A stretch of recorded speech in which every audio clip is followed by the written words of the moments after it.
Hey guys, welcome. It's Dr. Jade Teta here, and I'm here with my buddy Jonathan Baylor, the author of The Calorie Myth. And today we have something special because Jonathan and I oftentimes get together and talk shop, and we're going to kind of let you in on one of our little powwow sessions because we like to do this. We like to sort of talk some of the in-depth science stuff. So in this particular interview, part of the thing I want to do is give Jonathan a chance to talk about his book in depth, answer some of the criticisms for those of you guys who are very into this stuff and pay attention to every piece of work that's been put out. And it's exciting for me because I know Jonathan is just excellent at what he does, and I wanted to give him a chance to explain some of the stuff that him and I talk about all the time to you guys. So Jonathan, welcome. Thanks for being here, man. Thanks for doing this live with me. I know we talk a lot, but I really appreciate you being here and letting sort of the Metabolic Effect crowd get a chance to hear you. Well, thank you so much for having me, Jade. It's a pleasure. All right, man. So look, first question, and you know this is going to be the question that people ask you, man. They're going to say, listen, come on, Jonathan, calories absolutely matter. Anyone who says anything different does not know what they're talking about. So how can we take your book seriously, The Calorie Myth? I mean, so you tell me and tell the listeners, I mean, do calories not matter? Do calories matter? What's your take on that? Calories absolutely matter, and the good news is I state that explicitly in the book. So before anyone criticizes the book, I would encourage them to read a few pages of it. Right. And also maybe to listen to our podcast where I cover this explicitly. The calorie myth isn't that calories don't exist or that they're mythical like unicorns. The calorie myth is this idea that we must consciously count calories in order to avoid obesity and diabetes, which has to be a myth. It has to be a myth, considering that no one knew what a calorie was, let alone count them prior to the obesity epidemic. Yeah. That is the calorie myth. The calorie myth isn't that calories don't exist. It's that using them as the centerpiece to a healthy lifestyle has to be wrong. Yeah. Yeah, it's a really important point you bring up because, I mean, in mine and my brother's work as well, people are always sort of getting into this battle over, do calories matter? Is it hormones that matter more? And bottom line is, I think you and I agree, a lot of people don't know this about you and I both, but what we essentially say and agree is that you need two things to lose weight, to lose fat. One, you need a calorie deficit, and two, you need hormonal balance. The problem with the eat less, exercise sort of more approach, this counting calories and playing calorie math approach, is that you can get a calorie deficit, but you throw hormones out of balance. So it's getting one end of the equation, but not the other, leading to problems later on. And you sort of describe this whole thing very nicely in your book. So kind of take us through sort of your description of how this works, why we really should not be focusing on just counting calories, and why we should go about it a different way. First and foremost, Jade, I want to back up and say, why does anyone think we need to count calories and not anything else? For example, vitamin C is also critical to life. We don't need to consciously regulate vitamin C in and vitamin C out, or any other vitamin, or any other mineral, or any other amino acid, or any other essential fatty acid. We all know that the body is designed to regulate itself, right? How is it that we don't need to consciously balance blood sugar all day, every day? Our body just does that for us. How is it that if you drink more water, you automatically go to the bathroom more? How do these things work? It's because your brain is smart. Your brain is designed to take care of life-sustaining functions for you automatically. Now, if you want to do something unnatural, aka have 3% body fat, will you need to do unnatural things? Yes.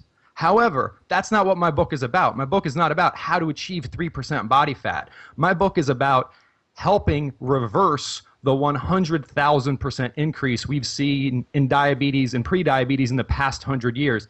It's about ending the $1.7 billion global economic burden obesity now puts on this world. It's about helping the 40 million children under the age of 5 who are overweight. So I would encourage anybody who wants to just like pick apart things to think two things first and foremost. One is who you're talking to matters a lot, right? We all speak to our mothers differently than we speak to our friends at a bar or a nightclub. Yeah. So how you're going to phrase anything depends a lot on your audience. I know for me, and I know for you, Jade, we're trying to help people not die and not suffer. That's right. That's a much different goal than trying to see your abs. So there may be something you do to see your abs. And if you're going to argue with someone who's out there preaching how to not become obese, it's kind of like we're talking past each other a little bit because we're talking about two different things. Yeah. What you and I are talking about is saving lives, not esoteric, nuance, calorie math discussions. Yeah. You know, it's a really great point you bring up because what I see, and you and I talk about this all the time, and I know it's a pet peeve of both of ours, is this idea of individuals maybe in the strength and conditioning world or in the research world of sports and sports nutrition really, picking apart a lot of what goes on in the health and fitness world. Now, I think you and I would agree there is a lot of garbage that it goes on in the health and fitness world. It's just the nature of it. It's a lot of people, doing things that you and I may not agree with. But the bottom line is what you and I tend to do, and I know this about you, you know this about me, is we tend to focus on what we can agree on rather than getting bogged down into these arguments that just end up confusing people. And I like what you said about this idea of, look, if we're talking to, a 225-pound NFL linebacker or a bodybuilder, we're talking differently. But if we're talking to the Walmart crowd, the people who they're not going to count calories. They're going to be, sitting at a potluck dinner and see a spread of food in front of them, and they're going to be dealing with hunger, urges, and cravings and things like that. And our education needs to be done in a way that basically says, hey, listen,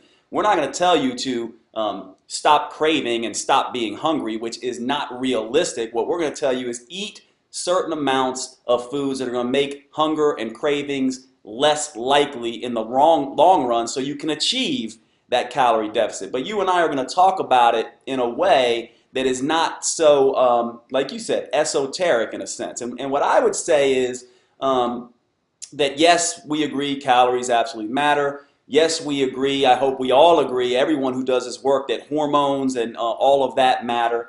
And that ultimately this idea that you're just going to take somebody and change and basically say, hey, look, eat less and exercise more and rely completely on willpower is going to fail. And the research bears this out. 95% failure rate, 66% of the people gain the weight back and more. We are, any other model in any other industry would have been thrown out a long time ago. So we need to have change. And so one of the questions I want to ask you, because this is going to be another thing that comes up for you, other authors like you, it comes up for me, is this idea of, come on, Jonathan, why all the marketing hype? Why do we have to market? What would you say to that in terms of when you're out there trying to market your book? From my perspective, that's absolutely required, but I want to hear what you have to say about those sort of criticisms that you're out there trying to sell a book. So you have to have money to do anything in this world, right? So you can't, right now you and I are talking over the internet because we were able to buy a computer and pay for an internet connection.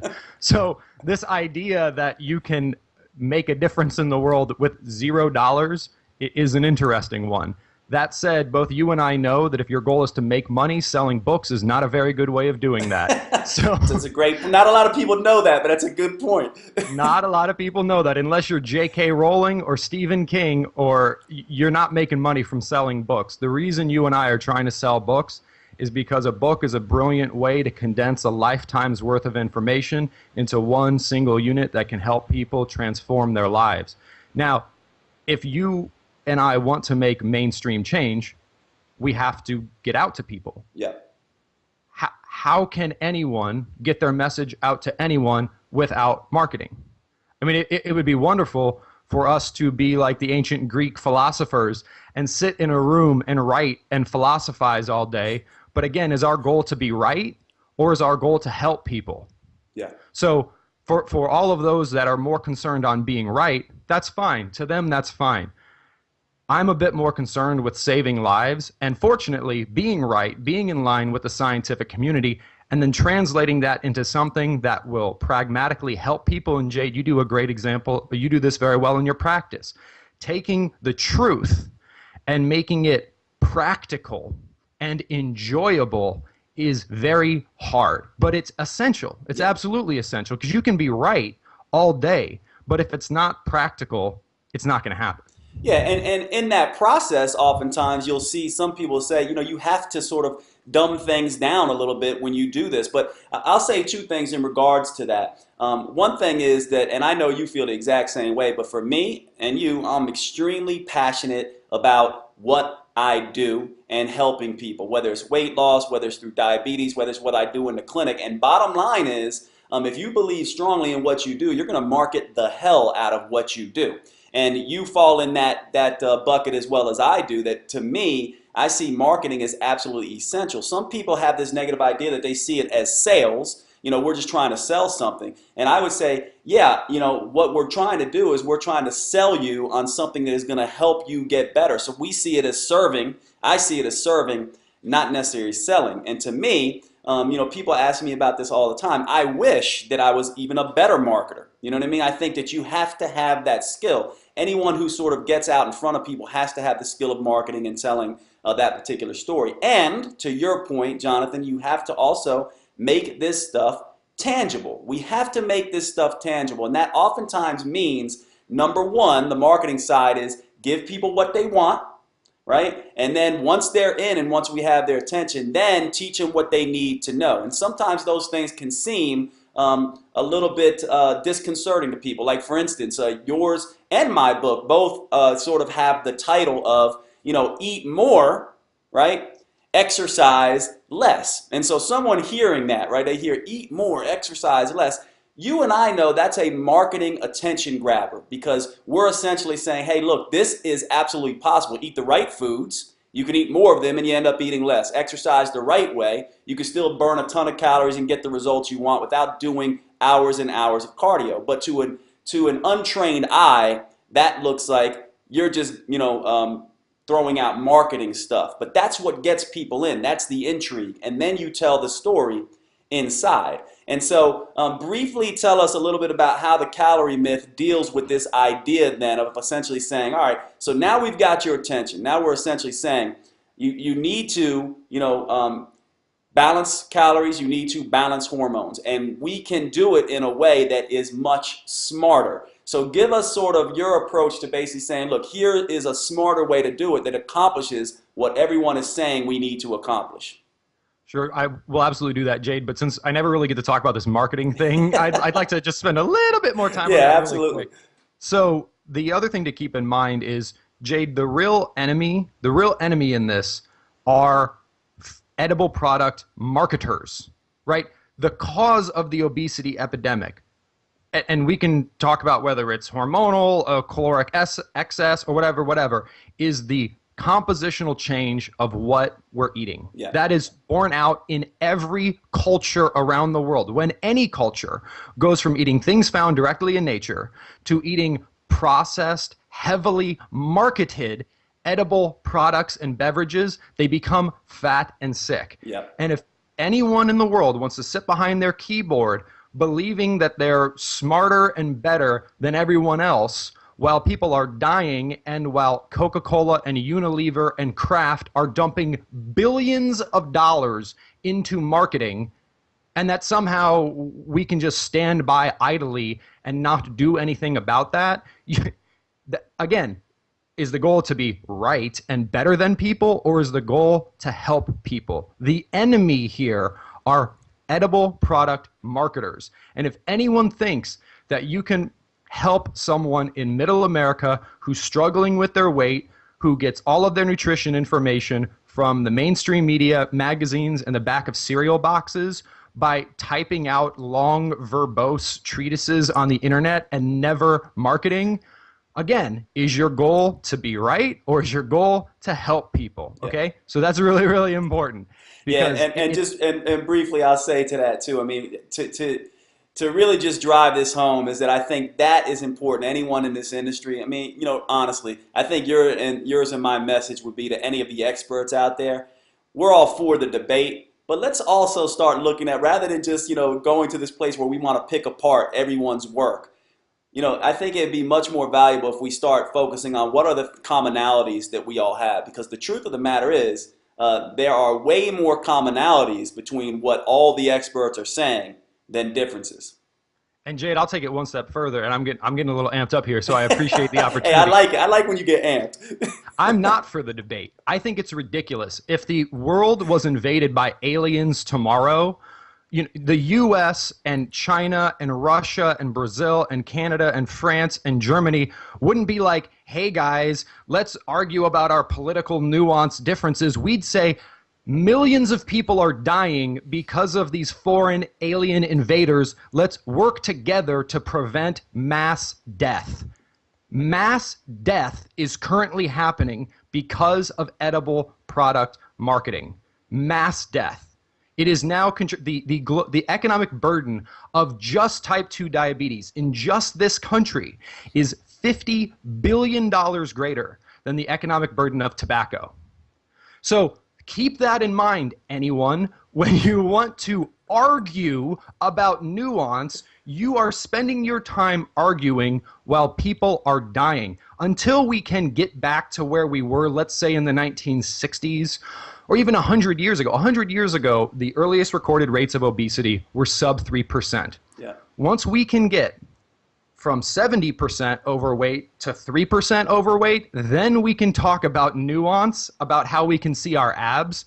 But until we get there, let's focus on saving lives. Touche, touche. I got you, man. I mean, it's a great discussion to have, isn't it? Because for some reason, it's just too much of this stuff going on. But let's move on and let me give you a chance to give people sort of the scoop on the calorie myth in terms of this idea of how do we create a situation through not counting calories and just paying attention to smarter nutrition and smarter exercise.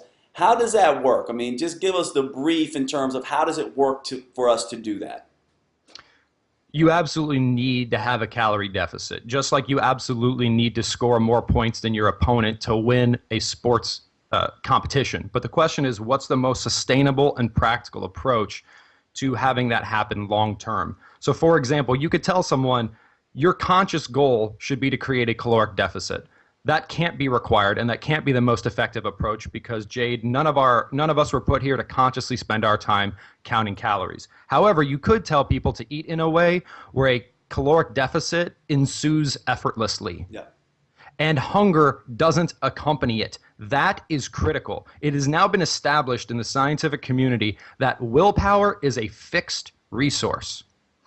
Once you understand that willpower is a fixed resource, you understand that telling anyone that they need to be hungry for the rest of their life is basically like saying the way you lose weight is by taking a rocket ship to the sun.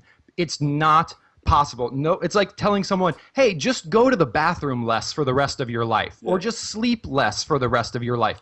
It's ridiculous, and it's rooted in a belief that obesity is a moral failing. Yeah. Because if you understand the science, you understand that hunger isn't sustainable. You understand things like hormones. You understand your brain's involved. You understand your gut bacteria's involvement. And you understand that calorie quantity doesn't do anything about that system. Think of calorie quantity like the quantity of gas in your car's gas tank. The quantity of fuel you put into a car may affect how long the car can run for, but it doesn't change the system of the car itself. Yeah. Whereas if you put premium gasoline in a car's gas tank, or if you put kerosene in a car's gas tank, that changes the system itself. If you understand the science and you understand that obesity is the result of a dysfunction of the system, you realize that it's not through starving the system that you heal it. Yeah. It's through healing the system that you heal it. And if hunger isn't sustainable, the only way to do that is through food quality rather than calorie quantity. Yeah. Did I say food quality? Yeah, food quality. Yeah, and let me say a couple things there. And this will speak to both the experts in the field who would be watching this and also sort of the layperson who's trying to get some information to use. The first thing I would say is, one of the things you said, Jonathan, you and I talk about this all the time, is this idea of understanding the science. And I think it needs to be clear that this isn't single research, cherry-picked research studies we're talking about. This is understanding the holistic science, the way the nervous system connects to the endocrine system, connects to the immune system. This isn't about just, I can read research and I can, pick a particular study that shows X, Y, Z. When I think you're saying understand the science, we understand the holistic nature of the body. We're not talking about cherry picking research studies here. We're talking about how the system works, as you put it. And then the other thing is sort of understanding this idea that the metabolism does not work like a calculator, and it does not work.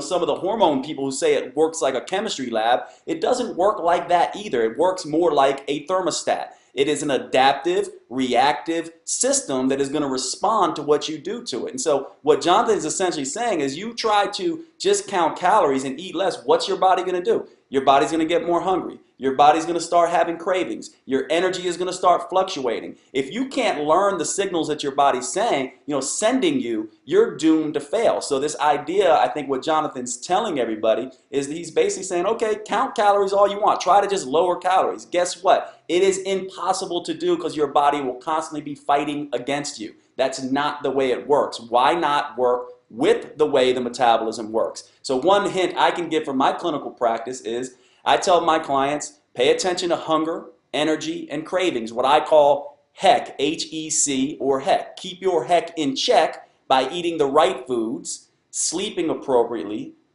combating stress, exercising the right way, and when your HEC is in check, you naturally are going to lower calories anyway. You're going to naturally adjust that thermostat. And I think that ultimately, when you're listening to what Jonathan's saying and what's in the Calorie Myth book is this idea of learning to understand how the system works. Not cherry picking research studies, understanding the holistic nature of the metabolism, understanding the thermostat nature of the metabolism, and doing this in a sustainable way. So, I mean, would you say that that's essentially what you're trying to, get across?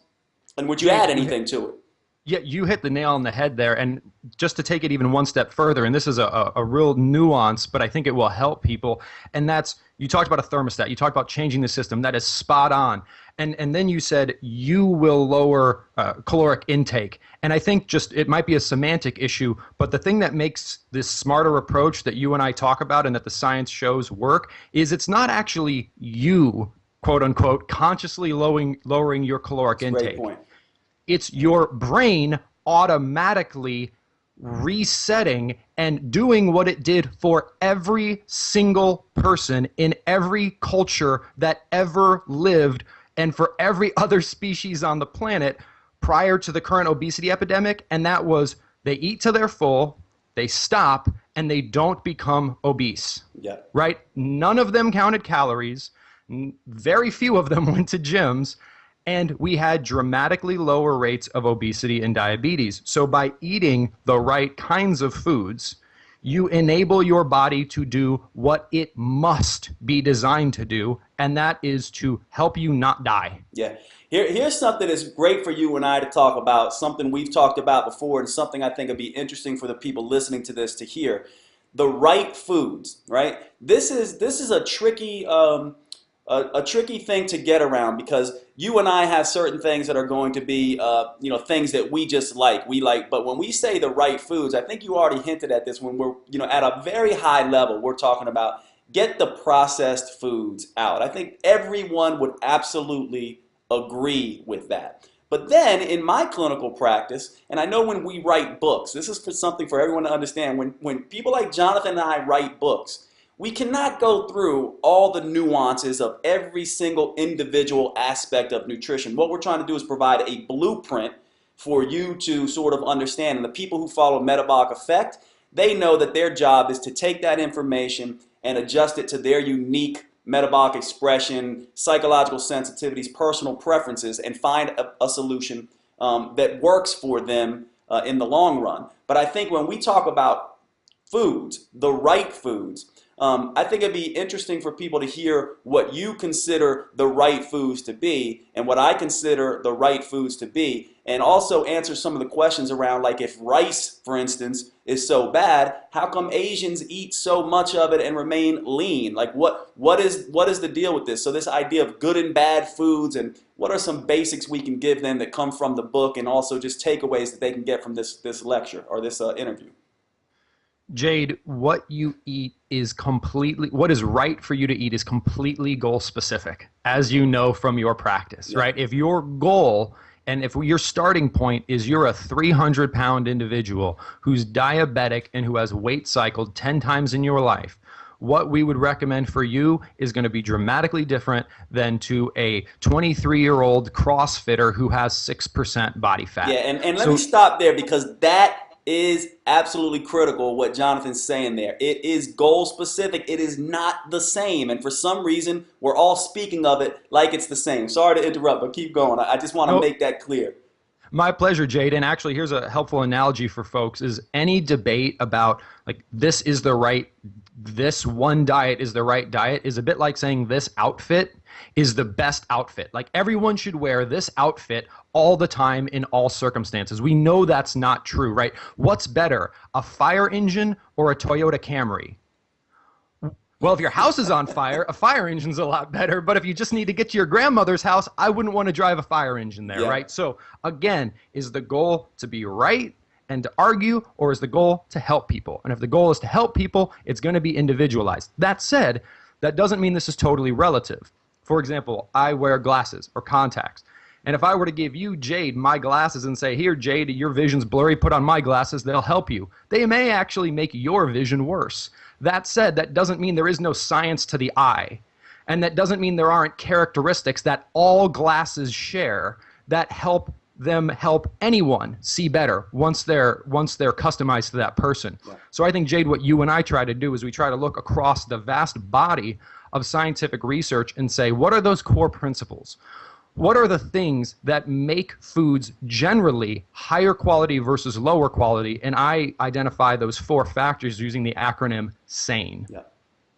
Yeah, I think it's absolutely critical points you're making here. You know, certainly we're human. You can look at someone across the street and be like, okay, there's another human. But you get up on them and you see, oh, Jonathan looks different than Jade looks. And we have these same differences in our metabolism as well. I love your analogy of the eyeglasses because it draws it home really quickly. And I would say, you know, that if we go now into those foods that when you look across the vast range of clinical practice and research, what are the commonalities? These foods are going to be foods rich in protein, rich in fiber, rich in water, and rich in vitamins and minerals. And these tend to be, yes, different. They're called different things, whole foods, the real food movement, this kind of thing. But these things are typically things that you're going to be able to, pick up if you were out in the wilderness or kill in the fields. That, is, something that more and more people are beginning to become familiar with the whole, paleo movement and things like that. But that's also not to say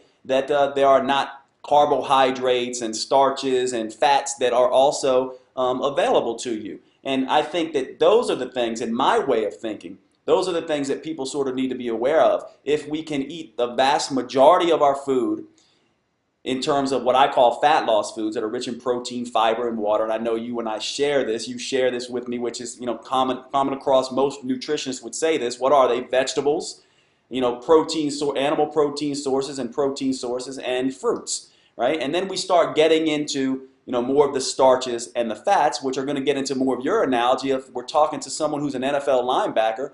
We're certainly not going to tell them to cut out carbohydrates, but if we're talking to a sedentary 300-pound man with diabetes, we're probably going to be telling him not to do the white rice. And I think then there's that spectrum in between. So I think that's essentially what people have to sort of understand. When you start having increased exercise, let's say, what would you say in terms of, all right, carbs are the big bad guy in nutrition. So would you say that we should be eating carbs at that time? And at what types of carbohydrates would you advocate? When speaking of your approach to carbohydrate, I think we have to, again, get goal specific and say, are we looking at food as energy or are we looking at food as therapy? Yeah. Because if you're an athlete, you're looking at a healthy athlete, you're looking at food as an energy source. If you are someone who is sick and suffering, food is therapy to you. Yeah. Now, sugar is non-therapeutic. Certain fats are therapeutic. So if we were to say, eat this starch, eating is a zero-sum game, meaning once you're full, you're going to stop eating. So if you eat one thing, you're not eating another thing. So my work is focused at individuals who are suffering, not necessarily at athletes. These people need to eat therapeutic foods. white rice is not a therapeutic food. There is nothing unique about white rice that other foods don't do better with less side effects and with more essential vitamins and minerals than white rice does. That doesn't mean white rice will kill you. It just means if your goal is nutritional therapy, why would you eat white rice instead of vegetables, nutritious protein, whole food fats, or lower sugar fruits? Because eating is a zero-sum game. Yeah. That's the important thing, is anytime we tell someone to eat one thing, we're implicitly not telling them, we're implicitly telling them don't eat something else. Yeah. And that's what the USDA misses completely. When they say half your plate or a quarter of your plate should be whole grains, they're saying don't put vegetables on that quarter of your plate. And that's what I can't wrap my head around. Yeah. Why would, in a country where 70% of us are struggling with our weight, would we be telling people, because this is what the USDA is telling people, eat grains instead of vegetables, which is ridiculous. Yeah, and just for those who are not experts in this discussion, but who are enjoying this discussion, one thing I'll point out, and this is sort of review for most people who are experts, but when you think grains, most people say, well, Jade, you said high fiber, high water, high protein foods. Most people will think grains are high fiber. And this is going to be a little, you're going to have to follow me on the discussion, those of you who are listening. But grains, whole grains, do have more total fiber than vegetables, right? So you might think, oh, well, that means they're better. They are high fiber foods. However, they have way, way, way more sugar/starch. And so we need to speak in relatives. Vegetables have much, much less starch and sugar and much more fiber and water in comparison. That's why, and not to mention the vitamin and mineral concentration in vegetables. That's why Jonathan is saying, grains, whole grains and things like that, you may have been convinced that they are the healthiest thing and the best thing to be putting on your plate, but they pale in comparison to vegetables and fruits. And so I just wanted to make that distinction because it oftentimes throws people off, and people like you and I, we're so used to this argument by now, we forget, oh my God, that's right. The American Heart Association, American Dietetics Association, they're saying eat all these whole grains because of the fiber. And the truth is, yeah, you're getting some fiber, but you're getting a whole lot of sugar and starch that you don't need unless you are the CrossFitter who's 3% body fat or the NFL linebacker who needs it for their sport. So I think that's an important sort of distinction to make. Absolutely, Jade. And it's really important when we're talking about individuals who are sick and suffering. We're using food as therapy. So we're looking for concentrated therapeutic doses of vitamins, minerals, anti-inflammatory fats, amino acids, things like that. If you're trying to get a concentrated dose of essential vitamins, minerals, fatty acids, and amino acids from starch, the amount of starch you would have to consume would put you in a wild caloric surplus. Yeah. It would create all sorts of hormonal havoc. Could it be fine once you're already healthy? Yes. But again, remember, if your goal is to heal the neurological inflammation, the gastroenterological dysregulation, and the hormonal dysregulation at the heart of obesity and diabetes, you need therapeutic doses of nutrition. So we've got to look at the foods that are most concentrated, and as you said, vegetables are way more concentrated in these essential substances than starches. Yeah. So to drive it home for everybody, and this again for the experts who get into this, this is sort of how I break it down. Here in North Carolina, where I am, and pretty much across the United States, we have these all-you-can-eat buffets. And what most people will do at these buffets is they're going to put, yeast rolls on top of pasta, on top of rice, on top of corn, all this starch, and then they're going to plop down a big piece of fatty meat next to that, and then they're going to wedge between that, maybe you'll see, a few green beans wedged between all that white stuff and that fatty meat. What Jonathan and I are saying is that think about this completely different. If you're eating all that starch, you're necessarily not eating the vegetables, and so what you want is green beans on top of broccoli, on top of salad greens, on top of kale, all these vegetables, and next to that, a piece of meat, and then wedged between all of that green stuff and that piece of protein, then maybe you have a little bit of starch to your tolerance level. And this is more along the lines of what Jonathan and I are talking about. And guess what happens? Those 2 plates, by the way, if you just want to say, well, what about calories? Go back to those 2 plates, just what Jonathan said to everybody. Which one is going to have 3 times the amount of calories in it? The one with all that starch loaded up. Which one's going to fill you up more? The one with the vegetables and protein. Which one's going to make it more likely that you don't overeat and eat the wrong things at your next meal? Right? That's how you want to be looking at nutrition. Now, here's one thing I want to ask you about, Jonathan, because when we have these discussions, and this now is getting into some of the people who want to take takeaways, people are going to be in this place where they say, well, come on, I mean, food is fun. Food is like, I want to be able to taste good food. I want to be able to, stick my face in a big vat of cheesecake every now and then. I want to be able to enjoy that stuff. So how do you handle that? Can we do that stuff? How do we do it? What about, processed foods like protein shakes and protein bars and these convenience foods that try to load up on protein and fiber? How do you handle that, and can you use them in your plan? So let's start with the synthetic edible products first. So to be very clear, modern science has introduced a lot of advancements, and there is a lot of demands on us today that weren't on us in the past. I absolutely use whey protein or casein-based protein. I love Quest bars. They're the sanest bars in the world. Would I eat them as the cornerstone of my diet? No. Do any of the supplement manufacturers that I trust and respect tell you that they should be the cornerstone of your diet? No. They're a supplement. That's the definition of a supplement, right? Penicillin doesn't exist directly in nature. That doesn't mean we shouldn't use penicillin to help our health. Yeah. So they can absolutely play a supplemental role. When it comes to enjoying food personally, and the research shows a lot of promise around here, I prefer lifestyles, especially for individuals who are not in the athletic arena but are more in the everyday arena, that are higher in fat and lower in sugar and starch, because personally I think that is more enjoyable, because there are healthy, non-caloric, non-hormonally damaging ways to get the taste of sweet, whereas if you don't eat fat, there's no other way to get that taste. And if you want to enjoy food, you need the fatty flavor, you need savory, meaty flavor, you need sweet, and you need salty. Sweet can be accomplished with xylitol, erythritol, low-hongo, or stevia or stevia, depending on where you're from. Whereas if you just try to go without fat, that's a pretty big part of having an enjoyable life. And if you go lower in sugar and starch, you can do things like use coconut flour, use almond flour to make sane, healthy versions of almost anything. We're talking cookies, cakes, pies, ice creams. Not that those should be the cornerstone of your diet, but if you go on the higher fat side, lower sugar side, and use non-caloric sweeteners instead of sugar and starch, you can literally, and I promise you, because I've experienced this personally, eat almost anything. You just eat it smarter, and you stop when you're full.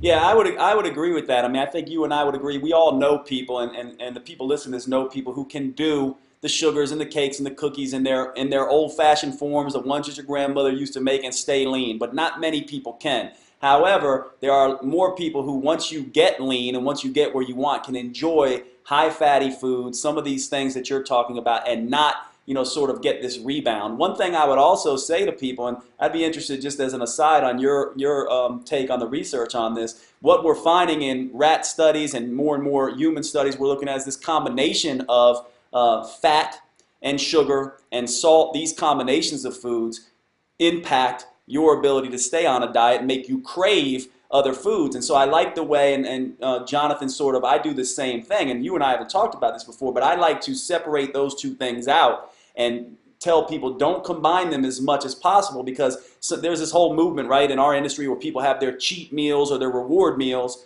on the weekend. And if that's a big, a pizza and a cheesecake and all that kind of stuff that combines sugar and fat, that can cause brain chemistry changes that make you crave those things Sunday, Monday, Tuesday, making it very difficult for you to get back. And so I do think it's interesting when you think about enjoying food, being aware of this, and also being aware of this idea that you can go for the fat and enjoy the food and get your sugars in these sort of low-calorie natural alternatives that you're bringing up. That's what Jonathan's talking about when he says xylitol, which is a natural sugar, alcohol that we actually make in our body every day. I know it sounds like a chemical, but we actually make it in our body every day. It's in trace amounts in fruits. Erythritol, same thing, another sugar alcohol. Stevia comes from a plant, right? So these are all sweeteners that are very low calorie or no calorie that you can use combined with some of these fats and get a better effect. Now that sweet taste is still going to impact those of you who are sensitive to sweet.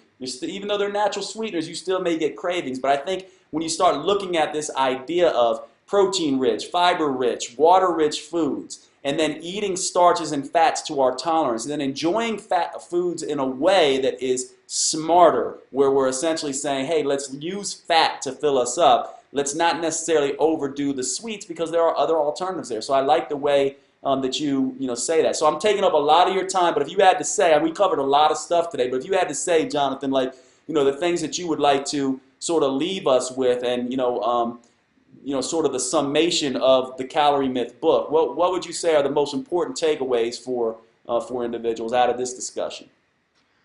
The more we as a community and as health enthusiasts can stop talking about calorie quantity and start talking about food quality, the more we'll help end suffering in the world. Because the research is clear. Simply telling people eat fewer calories does not work. We can argue about whether or not it works from a metabolic perspective all day, but in practice, it doesn't work. It fails 95.4% of the time. Yeah. So it doesn't work. So we can keep telling people to try harder at something that doesn't work, which doesn't make any sense and is inhumane, or we can tell people, and I know this sounds crazy, do what we did prior to the obesity epidemic, which is just focus on things you can find directly in nature that will cause you to eat more, as Jade said, water, fiber, and protein-rich foods.